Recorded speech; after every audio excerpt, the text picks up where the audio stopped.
I was reading the book called Think and Grow Rich, and it had a list of what Napoleon Hill thought was a good list of the qualities and the major attributes of being a leader.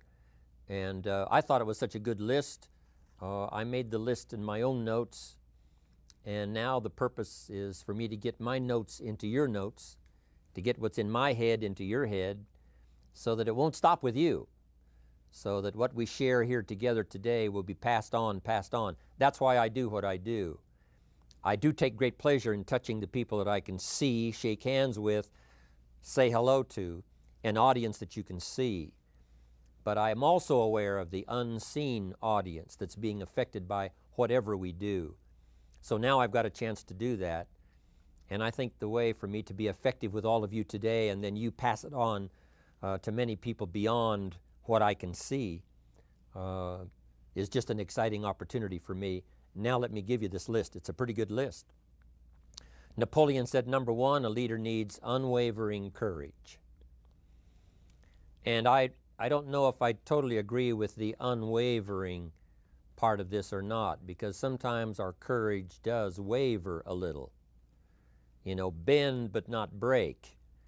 You know, courage mounts up, and then sometimes we have the doubts that creep in, and we reach a little deeper to find that courage that overcomes our doubts and our fears. So I would probably debate a little bit with Napoleon on this unwavering courage, because sometimes courage does waver. But as long as it stays, as long as in the end there it is to serve you, the courage to do what you didn't think you could do, the courage to step into territory that might be a little unfamiliar, the courage to talk to somebody you don't know, the courage to attempt conducting a meeting, the courage to give your first testimonial, the courage to, solve problems you couldn't solve before, that kind of courage. The courage to stand up when it's sort of dark in your corner, the courage to do it when it isn't going your way, seemingly. The courage to try to have a good day in the midst of a bad day, that kind of courage. Wavering a little at times, yes, because we all have doubts that attack us. We all have small fears that creep in. That is the nature of life.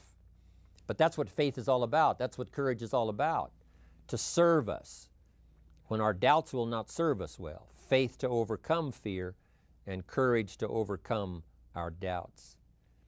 But that is a good quality, a good attribute for a leader, and that's unwavering courage. Second, Napoleon said self-control. That, of course, is the very essence of life itself, is self-control. Because we all have this warfare going on. You know, it's going on in the world, the warfare between liberty and tyranny. In our own body, the warfare between health and illness, the struggle is on. The struggle between light and darkness, the struggle between good and evil. I call it opposites in conflict. And as soon as you're born into the world, as soon as you find yourself and discover yourself on this spinning planet headed somewhere, you know that this exists. To be a civilized society, we must drive the dark side of our nature into a small corner and let the positive side flourish. Early, we must learn to exercise self-control. Power is a wonderful thing, but it must be exercised properly. It must be exercised to benefit and not to destruction. So self-control is certainly necessary to be a strong leader, so that you can become the best example. The example of having your temper well managed, to having that dark side of your nature under control. The best example of choosing wise words and not being careless, that kind of control. Control of your appetite, control of your desires, so that they fit into the positive side of life and not the negative side. Self-control, very important. Then he said, a leader must have a keen sense of justice. How very true. Justice we become familiar with, even when we're small, when certain things that happened or were done to us that we something told us that wasn't right. Someone did us wrong. We have that sense of right and wrong, and it starts very early. Then we have to have that sense of utilizing what's right and what's wrong so that we develop this sense of justice, this sense of being fair, this sense of being on the positive side, on the right side. To minimize a person's mistakes, they need to have this sense of justice. We have to have justice when we're building an organization. You know, what's fair, what is a good balance. The marketing system that Mark put together has to be fair for everyone. If you have a customer and you take care of that customer, someone else cannot come along and take that customer. The same is true with the distributor. Certain rules and regulations so that all of us have a chance to fit within this framework of fairness, justice, and what's right. Otherwise, enterprise cannot work. Otherwise, we have what we call in a political sense anarchy, where there is no justice, when might is the order of the day, power is the order of the day, not the law, not the rule, not what's right, but power. And we would all dismiss that. It's been a catastrophe in the last 6,000 years, the governments that resorted to power instead of democracy, that resorted to intimidation instead of freedom. And we all know the terrible toll that that takes. But it takes a toll not only politically in a country or politically around the world, but it takes a toll even in enterprise. It takes a toll in school if a teacher is unfair. It takes a toll in working on a team where someone is unfair or where the leadership is not fair in the administration of justice. So this is true, a keen sense of justice and what's fair and what's right. Part of this we have to learn as we go. You know, you don't have it all the first year. You haven't got it all the second year, the third year. After all the years that I've, been around, both as a human being and as a business person, we're still, even at these years, trying to decide what's best, what's fair, what's right, to give balance to our life and to build on a firm foundation for the future. So I agree with Napoleon. Good idea. A sense of justice. Here's another one, he said, definiteness of decision. Indecision is the thief of opportunity. If you don't decide, the opportunity could slip away. If you don't decide what you're going to do today, the day could get away and you're not very effective. I talked about in my recent travels about time management. And here's one of the best ideas of time management. Don't start the day until you have it finished. Is it possible to finish the day before you start it? And the answer is yes. If you don't finish it to the best of your ability, have some idea, some good plan, sure enough, the day escapes. And in the morning you say, let's see, what should I do now? In the afternoon you say, hey, time's getting away from me, what should I do now? And now most of the day is lost. Most of the day escapes not being utilized and doesn't work for you simply because you didn't make those decisions early, at the early part of the day. The decisions we make in the early part of our life sometimes last for a lifetime. The early decisions that you make about what you're going to do with your life as far as Herbalife is concerned, those decisions are vitally important. If you neglect them and don't make them, sure enough, the time passes and the opportunity sometimes is diminished, and sometimes you spend a lot of time now catching up simply because you didn't make those early decisions. So it's the decisions at the first of the day, it's the decisions at the early part of the month, it's the decisions at the early part of the year that greatly determines what kind of year you're going to have. The decisions you make in the early days of your marriage, sometimes those are the decisions that affect the marriage for a lifetime. The decisions you make at the first chance you see opportunity, those decisions, what you're going to do with it, how far you're going to take it, what it's going to be meaning to you in the years to come. Those early decisions are vitally important. Then we need decisions to correct poor decisions, to overcome our mistakes. It's possible, of course, for all of us to make unwise decisions. And at the end of 1 year, at the end of 1 week, 1 month, or at the end of a few years, we say, that decision cost me too much.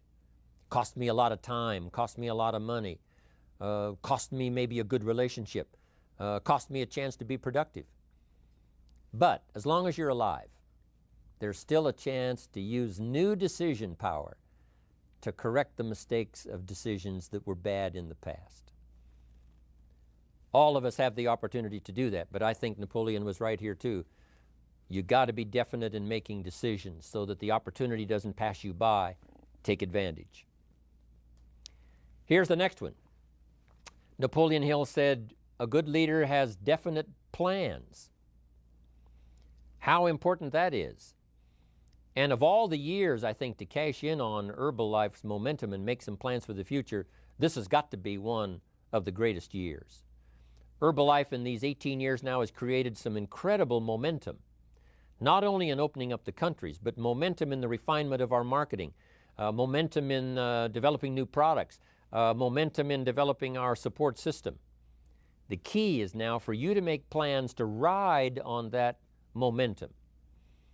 Herbalife is like the tide that comes in, and the rising tide lifts all the ships if they're in the water. If your ship and your boat is not in the water, even though the tide comes in that would lift all the ships, if yours is not in the water, then it doesn't benefit you. So here's what you should do. Have the same intensity to make your plans for the future as Mark Hughes has, as the President's team, Chairman's Club especially, make the plans for the Herbalife Company future. You've got to now make your plans. Don't let this momentum pass you by. Don't let this momentum go uncashed in on. Don't let it be like a lost cause for you. And maybe you've, because of the lack of plans, have lost a month or two, or you've lost a week or two, or maybe you've lost a year, and you were 10% effective instead of 100%. Now's the time to change all that and start making some plans. Your Herbalife plans, they're vitally important. You might as well cash in on the Herbalife plans for world expansion, the Herbalife plans for expansion within your country, the Herbalife plans for the expansion of the business, the incentives. Cash in on that, capture that, and say, I've got to have some plans that match Herbalife. Not necessarily match Herbalife in numbers, but that can match Herbalife in momentum, that can match Herbalife in cashing in on the opportunity, your plans for Herbalife expansion. You got to have some plans for your family, right? You got to take your family along, don't leave them out. One of the challenges all of us have in making our plans is how to balance everything, to make sure that we don't regret at the end of a year, I spent too much time on that. I spent too much money. And then if you have, say, how can I not do that again?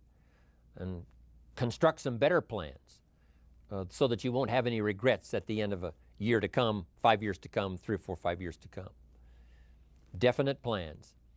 The plans for the use of your money.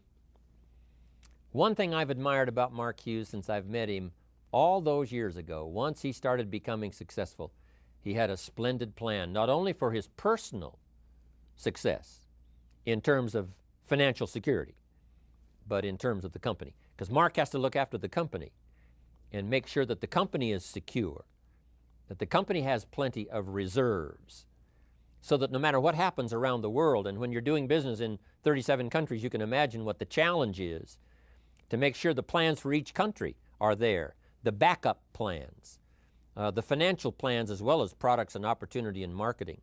It is a challenge beyond comprehension to most of us what kind of planning that takes in terms of trying to make Herbalife secure for the future. I described it in one of the summit classes as Mark takes the same pledge that the President of the United States takes, and that is to preserve and protect and defend the Constitution, says the President. But Mark has to preserve and protect and defend the company to make sure it's viable, not just in America where it started, but all around the world in each country. It's an awesome responsibility. But now for you, your plans to be financially secure. If you're starting to make some big money in Herbalife, I'm telling you, you got to have a good plan for your resources so that you find yourself secure regardless of what happens. I agree with Napoleon here. You got to have good plans. One more on plans, and that is the plan for your personal development. The plan to be better this year than last year. The plan to take the classes, attend the workshops, do everything you possibly can to show personal progress, not just financial progress, not just the progress of having one more car or one more home, but the progress of personality, the progress of communication skills, the progress of recruiting skills, the progress in how to deal with people, progress in using your influence so that it multiplies its power by 5 by 10 versus what it used to be. You need those kind of plans. A plan for personal growth, personal development, a plan to be all that you can possibly be in the years to come as you develop your Herbalife business and your life business and your family business, all of that. Got to have good plans. Next, Napoleon Hill had a good saying. It was something my father had and passed it on to me as a good philosophy, and here's what he said. A good leader has the habit of doing more than what he gets paid for. What an incredible philosophy this is. The habit of doing more than you get paid for. It's what we call the service that you put out like seeds in the ground that doesn't bring the harvest immediately, but the harvest is yet to come. It's called like putting out the capital in capitalism. Doing more than you get paid for means that you're getting ready for the next move up. Because if you do more than you get paid for, you've made an investment. The average person might think if I do more than the company requires, then they're ripping me off. I'm not getting paid for that extra time, that extra attention. But you must not view it that way. You must say, I'm getting there a little earlier, staying a little later, as an investment in my own personal future. Because I want that kind of reputation. I want that kind of philosophy to work in my life.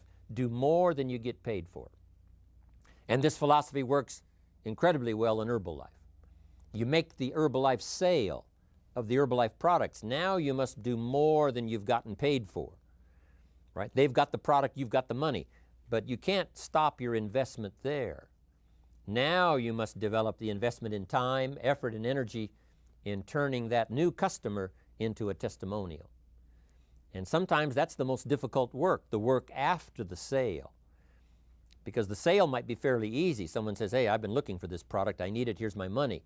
But now you've got to stay with them, make sure they don't just buy the product, but that they use the product. And that they don't just use the product, they keep using the product.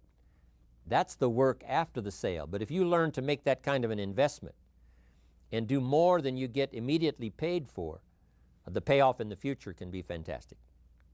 Because as we all know in Herbalife, what really pays off is not a sale of the product. What really pays off is a testimonial.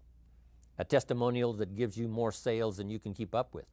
A testimonial that takes you places you could never go by yourself, introduces you to people you'd never see on your own. That kind of investment is so powerful. So you do more than you get paid for up front. It's happened for me, making the investment. When I first started lecturing 36 years ago, I talked to high school classes, college classes, service clubs, and I gave it all away. I went and talked for free. Someone said, Mr. Rohn, would you come and do this breakfast talk? I said, sure. Could you do this luncheon talk for this service club? I said, of course. And all of that in the beginning was for free, primarily because I'd made my fortune. I didn't need the money, but I did it for free. But look what it's made for me by giving that kind of service in those early days. And finally it led to business and led to an enterprise. And I was giving the seminar all those years ago here in Los Angeles, and Mark Hughes was in my audience. So what you don't get paid for, don't worry about that. Just render the service with the vision of the future that it'll come back multiplied if you have this kind of habit, this kind of philosophy. Next, Napoleon Hill talks about personality. You need a pleasing personality. There's many parts to your personality. One is your working personality. You know, the kind of behavior, the kind of attitude that you need, especially in the public. Some things you can kind of get by with, being a little careless, maybe in private, but in public, where it counts so much in your paycheck, it counts so much in building your business for the future, your own personality. But here's what you also must remember. You develop your personality in private so that it serves you well in the public. Sometimes we get the mistaken idea, I can be careless with just these few and be more careful when I have 1,000. But see, that doesn't work that way. Careless with a few, sure enough, that will creep into your presentation for 1,000 people. Here's the best practice, and the Herbalife opportunity in our marketing systems gives you the best chance to do that. The influence you have one-on-one, that's what really counts. You say, well, I'm only talking to 2 people, it doesn't matter much. That's when it really matters. Because if you'll practice well there, using your personality, using your influence, to get someone's attention, to get them to listen, to get them to participate, the kind of personality that someone says, I'd like to be around this person. They're unusual. They're not like the average person I meet on my everyday experience. That kind of personality. But you've got to practice it behind the scenes. You've got to practice it one-on-one. And if you're effective one-on-one, 1-on-3, 1-on-5, I promise you, that will get you ready to now perform with the kind of personality, the kind of charisma that wins people when you're in front of 500 people, 1,000 people, 5,000. So this is a good point, working on your personality. Here's the best gift you can give someone, and that's the gift of attention. Attention is so powerful. When I was a young man, I met Nelson Rockefeller, one of the richest men in America at that time. He's gone now, but he was a unique individual, ran for vice president of the United States. And I had a chance to be where he was holding a press conference. And I got close enough so that when he walked out, I had a chance to step up, right, when security was not all that severe in those days. And I had a chance to put out my hand, shake his hand, and say, Mr. Rockefeller, my name is Jim Rohn. And what I remember most was the attention he gave me. With the lights of the cameras around and everybody all around, he looked right at me and said, Jim Rohn, where are you from? I said, Idaho. He said, I really like Idaho. It's one of my favorite states in all of the country. And for just a few seconds, he gave me his attention, shook my hand. I'll never forget the handshake, right? One of those multi-million-dollar handshakes. But I'll never forget that personal attention he gave me, just for a few seconds. It was powerful. Made an impression on me that's lasted until this day. That's why I remember to tell the story. So, same thing you can learn to do. Utilize your personality, utilize your influence, give people the gift of attention. Here's the rest of my list now as we finish up. Next, Napoleon Hill said a leader needs sympathy and understanding. We have to develop that early in our lives.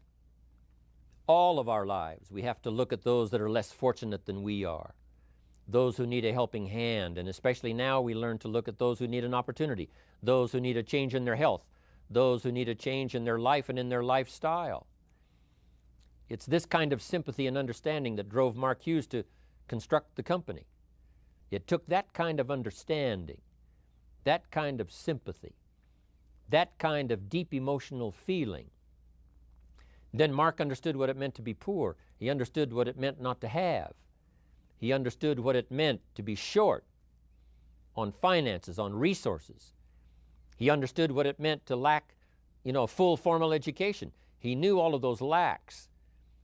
And instead of crying about it, he said, what I will do is change it for myself, and then I'll help other people that have the same challenge. Lack of education, lack of the money, lack of the resources, lack of good health, faced with all kinds of difficulties they can't solve. I'll get mine solved, and then I'll be strong enough and have the skills to where I can help other people. That kind of leadership quality is so powerful. that kind of understanding. Here's the next one. A leader must have, Napoleon said, a mastery of the details. How very true. All can be lost with just a couple of missing details. On the trip to the moon, everything has to work, right? There's several thousand moving parts. There's several thousand pieces to the project of getting to the moon and coming back, and all of them have to work. You can't have 10% of them working, 90% or 80%. They've all got to work. And then there's the backup systems for something if something goes wrong to back it up. That kind of mastery of detail is so vitally important. But here's what else to remember as far as Herbalife is concerned. The drama is in the details. Someone says, you know, I lost 30 pounds. Well, 30 pounds is 30 pounds, but that's not the drama. The drama is, where were you before you found Herbalife? How did you feel? What kind of circumstances? Now someone begins to give us some of the details. And then after they've lost the weight, now how they feel. Now their self-confidence has been restored. Now they feel better about themselves. The drama is in the details. But this is also important in the details of your day, the details of your business, the details of good communication. Master the details. Good advice, Napoleon Hill. Now here's the next three. Willingness to assume full responsibility. All of us have been taught that, especially these Herbalife years, to take full 100% responsibility. Mark Hughes says, what happened to me might not have been my responsibility, but what I do about it is my full responsibility. I've had some people did me wrong.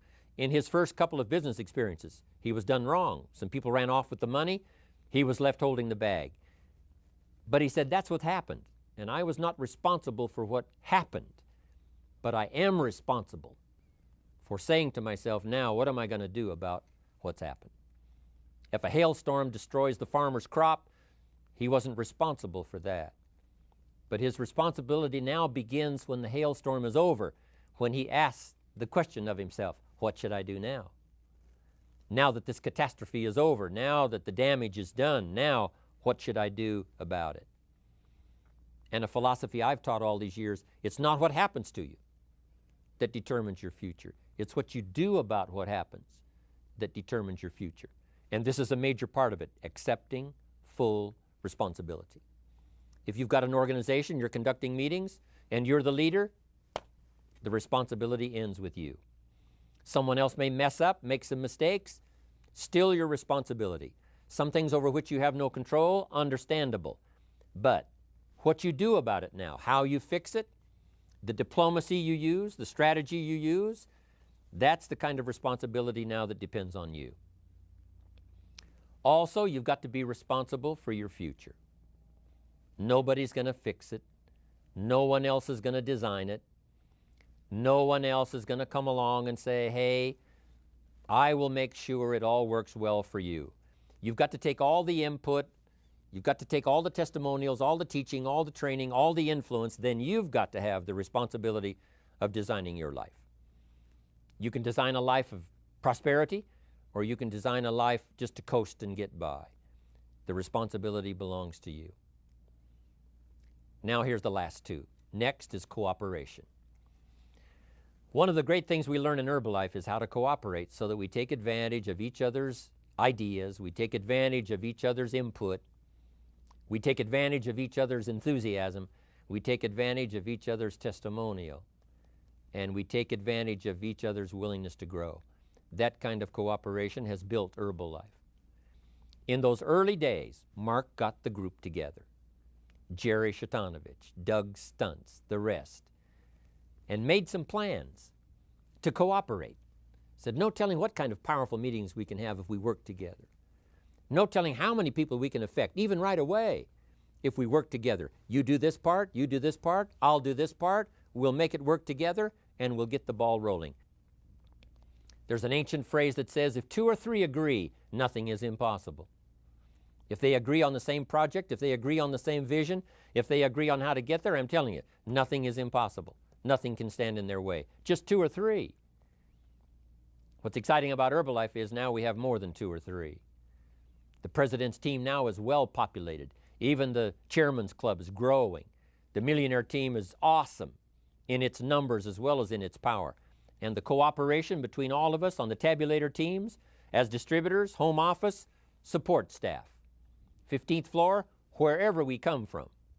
If we cooperate, there's nothing we can't do. There isn't anyone we can't touch. There is no country we can't finally get to with this incredible story.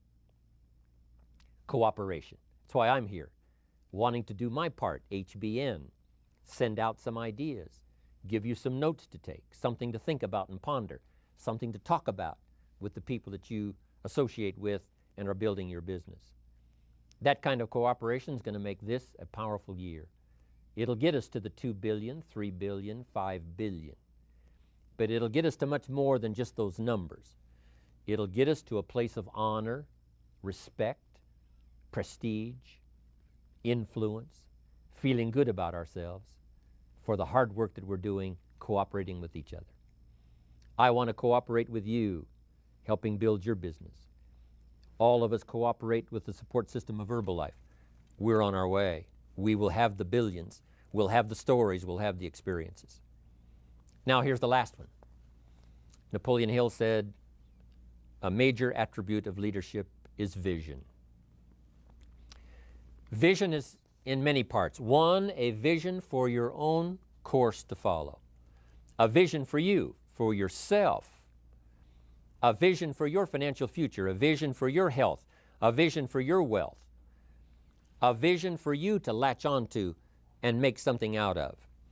A vision for your family. Because vision must now lift others as well as ourselves. Guess what our family is counting on? That we'll be able to see things that at first they cannot see.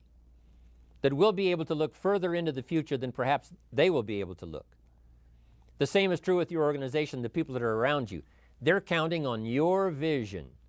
Perhaps you've been there a little longer than they have. Maybe you've been there a lot longer than they have. And they will look to you to help them see things that they can't see in the beginning. And if you will do that, develop that attribute of leadership, I'm telling you, you'll have such a dramatic effect on your organization, it will be unbelievable. A vision for yourself, a vision for your family, a vision for your organization, a vision for the people that you're close to. The old prophet said, without vision, we die. We perish. Unless we can see into the future, life loses its meaning. Unless we can look further than just where we are at the moment, then we have no reason for faith, no reason for activity. But if we'll develop this skill, beyond any other skill, I'm telling you, it will help us touch people because they'll want to be around us because we have this look into the future. Not only the short-range vision of what we're going to do this week, this month, this year, but the long-range vision like Mark has, taking us to the 5 billion. You can have a vision that will take your organization into the future and bless everybody with success.